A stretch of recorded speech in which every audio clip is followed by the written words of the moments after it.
नमस्कार, मी सरोज. मराठी फूड कल्चरमध्ये आपल्या सर्वांचे खूप खूप स्वागत आहे.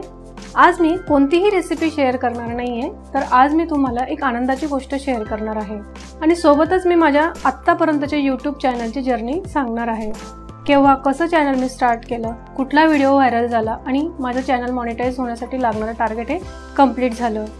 जर तुम्हीही नवीन चॅनल स्टार्ट करणार असाल किंवा ऑलरेडी तुमचं नवीन चॅनल असेल तर तुम्हाला हा व्हिडिओ फार हेल्पफुल असू शकतो. चला तर मग सुरू करूया. गेल्या वर्षी म्हणजे 11 जुलै 2020ला मी हे आपलं मराठी फूड कल्चर हे चॅनल स्टार्ट केलं होतं. त्या दिवशीच आमच्या लग्नाची पण ॲनिव्हर्सरी असते आणि माझी पहिली रेसिपी होती प्रसादाचा शिरा. आत्तापर्यंत मी 25 व्हिडिओ केलेत. त्यापैकी 7 ते 8 व्हिडिओजला खूप छान रिस्पॉन्स मिळाला. त्यापैकी काजू मसाला तर व्हायरल झालाच, पण महाराष्ट्रीयन थाळीने तर अख्खं कॅल्क्युलेशनच बदलले होते. रोज 2000+ व्ह्यूज या व्हिडिओलाच येत होते.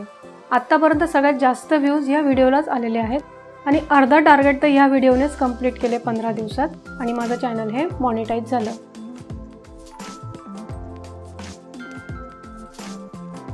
मॉनिटायझेशन म्हणजे नेमकं काय असतं, तर आपल्या चॅनल मॉनिटाईज झाल्यानंतर आपल्या व्हिडिओजला ॲड यायला सुरुवात होते आणि त्या ॲड्सच्या रेव्हेन्यूमधून आपलं इन्कम हे ठरत असतं. म्हणजे थोडक्यात काय, तर चॅनलचं इन्कम स्टार्ट होण्यासाठी आपलं चॅनल हे मॉनिटाईज होणं गरजेचं असतं. तर त्यासाठी 1000 सबस्क्रायबर आणि 4000 तासाचा वॉच टाईम लास्ट 365 डेजमध्ये कंप्लीट झालेला पाहिजे. तर तो टार्गेट माझा 5.5 महिन्यात कंप्लीट झाला आणि माझं चॅनल हे मॉनिटाईज झालं. आपल्या सर्वांच्या आशीर्वादामुळे आणि दिलेल्या भरघोस प्रतिसादामुळे अवघे 6 महिन्यातच आपलं हे चॅनल मॉनिटाईज झालेलं आहे. तर थँक्यू सो मच तुमच्या सपोर्टसाठी. असाच सपोर्ट मिळाला असू द्या. जर तुम्हाला माझ्या व्हिडिओजबद्दल काही सजेशन द्यायचे असेल तर कमेंट बॉक्समध्ये नक्की कळवा, म्हणजे मला व्हिडिओमध्ये इम्प्रोवाइज करायला मदत होईल. तसंच तुम्हाला यूट्यूब चॅनलविषयी काही क्वेरीज किंवा डाऊट असतील तर तेही सांगा. मी तुमचे क्वेरीज किंवा डाऊट्स सॉल्व करण्याचा शक्य तेवढा प्रयत्न करेन. यूट्यूब क्रिएटर होण्याची कल्पना मला कशी मिळाली, तर लग्नाच्या आधी मी जॉब करत होते आणि लग्नानंतर मी आमच्या 3D ॲनिमेशन या बिझनेसकडे फोकस केलं आणि आता सोबतच हे कुकिंग चॅनल स्टार्ट करण्याचा मी निर्णय घेतला. आमच्या बिझनेसच्या कामानंतर तसंच घर आणि मुली सांभाळून जो फ्री वेळ मिळेल तो टाईम मी आनंदात घालवू शकेल, तसंच त्या कामाचा मला आणि सगळ्यांना बेनिफिट होऊ शकेल म्हणून मी हे चॅनल स्टार्ट करण्याचा निर्णय घेतला. आणि ते खरं होतं. लॉकडाऊन होतं, मंदी नाही तर ती संधी होती. स्वयंपाकाची तर मला आवड होतीच, पण कुकिंग रिलेटेड असं काही करू शकते याची मला आयडिया नव्हती. स्वयंपाकातील माझा इंटरेस्ट बघून माझ्या मिस्टरांनी मला हे चॅनल स्टार्ट करण्यासाठी मोटिवेट केलं. पण मला वाटत होतं की मला हे जमणार नाही, म्हणजे कॅमेरासमोर उभं राहणं, रेसिपीज बनवणं, तसंच माझे व्हिडिओ रेसिपीज लोकांना आवडतील की नाही, व्ह्यूज होतील की नाही, असे खूप सारे प्रश्न होते. म्हणून मी आधी 2 महिने विचार केला, स्टडी करायला वेळ घेतला आणि फायनली कुकिंग चॅनल मी हे स्टार्ट केलं. चॅनल स्टार्ट केल्यानंतर सगळ्यात महत्त्वाची गोष्ट असते ती म्हणजे पेशन्स. कारण काय होतं, 10 चांगल्या कमेंट येतात आणि एक वाईट कमेंट आले तर आपण डिमोटिवेट होतो. तसंच लाईक डिसलाईक याचा विचार न करता, डिमोटिवेट न होता आपण आपलं काम हे चालूच ठेवलं पाहिजे.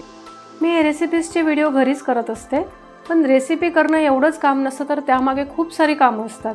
सगळ्यात आधी रेसिपीचं प्रिपरेशन करणं म्हणजे रेसिपी रिसर्च करणं, त्यानंतर व्हिडिओ शूटिंग मी मोबाईलनेच करत असते. तसं 3Dचं बॅकग्राऊंड असल्यामुळे मला 2 मोबाईलवरून 2 कॅमेराने वेगवेगळ्या अँगलने मी व्हिडिओ शूट करू शकते. वेगवेगळ्या अँगलने व्हिडिओ शूट करण्यासाठी मी इथे एक ट्रायपॉड मागवलेला आहे. आता सध्या जो आपला व्हिडिओ शूट होतोय त्यासाठी मी एक ट्रायपॉड लावलेला आहे, पण एक वेगळ्या अँगलने व्हिडिओ घेण्यासाठी मी अजून एक नवीन ट्रायपॉड मागवून घेतला आहे. तो ट्रायपॉड मी ॲमेझॉनवरून मागवला आहे. तर आपण उघडून बघू.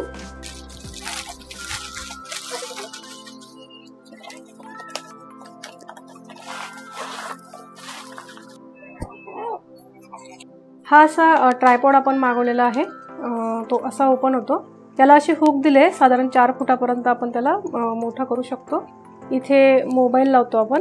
अशा प्रकारे हा युजर फ्रेंडली आणि बजेट फ्रेंडली असा ट्रायपॉड आहे. लाईटच्या इफेक्टसाठी मी हा रिंग लाईट यूज करते. या रिंग लाईटच्या मधोमध असं एक मोबाईल होल्डर दिले, त्यात आपण आपला कॅमेरा सेट करू शकतो. आपल्याला जर टॉपने व्ह्यू घ्यायचा असेल तर आपण त्याला असं करून आपण आपले इन्ग्रेडियंट्स दाखवू शकतो. या रिंग लाईटचा बेनिफिट असा आहे की आपण पॉवर बँकने ही रिंग लाईट यूज करू शकतो. पॉवर नसली तरी साधारण 2 ते 3 तास आपण रिंग लाईट चालू ठेवू शकतो, म्हणजे आपली शूटिंगही कंटिन्यू राहते. या लाईटच्या मागे याचे सगळे कंट्रोल्स दिलेले आहेत. खूप बजेट फ्रेंडली आणि युजर फ्रेंडली असा हे रिंग लाईट आहे. याची लिंक पण मी डिस्क्रिप्शन बॉक्समध्ये शेअर केलेली आहे. व्हिडिओ शूटिंग नंतर असते स्क्रिप्ट आणि स्क्रिप्ट नंतर असते रेकॉर्डिंग. रेकॉर्डिंगसाठी मी हा बोयर M1चा माईक यूज करत असते. यूट्यूबरसाठी बेस्ट आहे आणि तितकाच बजेट फ्रेंडली आहे. याची लिंक पण मी खाली डिस्क्रिप्शन बॉक्समध्ये शेअर केलेली आहे. हे सगळे इन्स्ट्रुमेंट किंवा डिव्हायसेस मी ॲमेझॉनवरून ऑनलाईन मागवले आहेत. आणि मग असतं व्हिडिओ एडिटिंग. व्हिडिओ एडिटिंगसाठी मोबाईलच्या बऱ्याचशा ॲप प्ले स्टोअरला अवेलेबल आहेत. एडिटिंगचं थोडं बेसिक नॉलेज घेतलं तर तेही खूप इझी आहे. तुम्हाला वाटेल की व्हिडिओ झाला आता काय, तर फक्त व्हिडिओ अपलोडच करायचा आहे. पण तसं नसतं. त्यानंतर आपल्याला करायचा असतो SEO. तर SEO म्हणजे काय? Search engine optimisation. नवीन चॅनल स्टार्ट करायचं असेल किंवा चॅनल ग्रो करायचं असेल तर SEOचा अभ्यास करणं गरजेचं असतं. तर SEOचा थोडा स्टडी करून 15 दिवसाच्या आत SEO काय आहे आणि कसं यूज होतं हे कळून जातं. खूप गरजेचं असतं व्हिडिओसाठी SEO करणं. आणि SEOचा पार्ट झाल्यानंतर आपल्याला व्हिडिओ अपलोड करायचा असतो. हे झालं यूट्यूबच्या बाबतीत. पण आपला व्हिडिओ किंवा रेसिपी जास्तीत जास्त लोकांपर्यंत पोचावा त्यासाठी असतात सोशल साईट्स. त्या सोशल साईट्स म्हणजे व्हॉट्सअप, फेसबुक, इंस्टाग्राम इत्यादी. आणि त्या सोशल साईट्स आपल्याला मॅनेज कराव्या लागतात. तर अशा पद्धतीने हा झाला recipe search to recipe video अपलोडिंगपर्यंतचा प्रवास. तर सगळ्यात महत्त्वाची गोष्ट अशी आहे की ज्यावेळी जो ट्रेंड चालू आहे त्या ट्रेंडनुसार व्हिडिओ अपलोड झाला पाहिजे. म्हणजे जसं की नवरात्रीच्या दिवसामध्ये बऱ्याच लोकांचे 9 दिवस उपवास असतात आणि त्या नवरात्रीच्या पिरियडमध्ये बऱ्यापैकी उपवासाचे पदार्थ सर्च केले जाऊ शकतात. म्हणून आपण नवरात्रीच्या जवळजवळ 10 ते 15 दिवस आपण व्हिडिओ हे अपलोड करून ठेवलेले पाहिजेत. मी सध्या मिनिमम वीकली एक व्हिडिओ टाकण्याचा प्रयत्न करत असते आणि proper scripting, audio recording, video editing झाल्याशिवाय मी व्हिडिओ अपलोडिंग करण्याची अजिबात घाई करत नाही. कारण आपल्या चॅनलवर हा व्हिडिओ एकचदा कायमस्वरूपी अपलोड होणार असतो. म्हणून मी अगदी परफेक्ट कंपोजिट करण्याचा प्रयत्न करत असते. चॅनल ग्रो होण्यासाठी सगळ्यात मोठा सपोर्ट दिला तो म्हणजे माझ्या दोघं मुली यती आणि जान्हवीने. तसंच माझे मिस्टर त्यांनी त्यांच्या कामासोबत मला माझं चॅनल ग्रो करण्यासाठी खूप हेल्प केली. तसं टेक्निकल सपोर्ट पूर्ण त्यांचाच आहे. तसेच माझे काही फ्रेंड्स आणि रिलेटिव्सचे सजेशनही खूप मोलाचे होते. खूप छान वाटतं मला तुमच्या सगळ्यांच्या कमेंट्स ऐकून आणि वाचून. आणि at last but not the least thanks to YouTube की माझे 4 ते 5 व्हिडिओ यूट्यूबने पिक करून खूप सारे इम्प्रेशन्स लोकांपर्यंत पोहोचवले आणि माझा कॉन्फिडन्स वाढवला.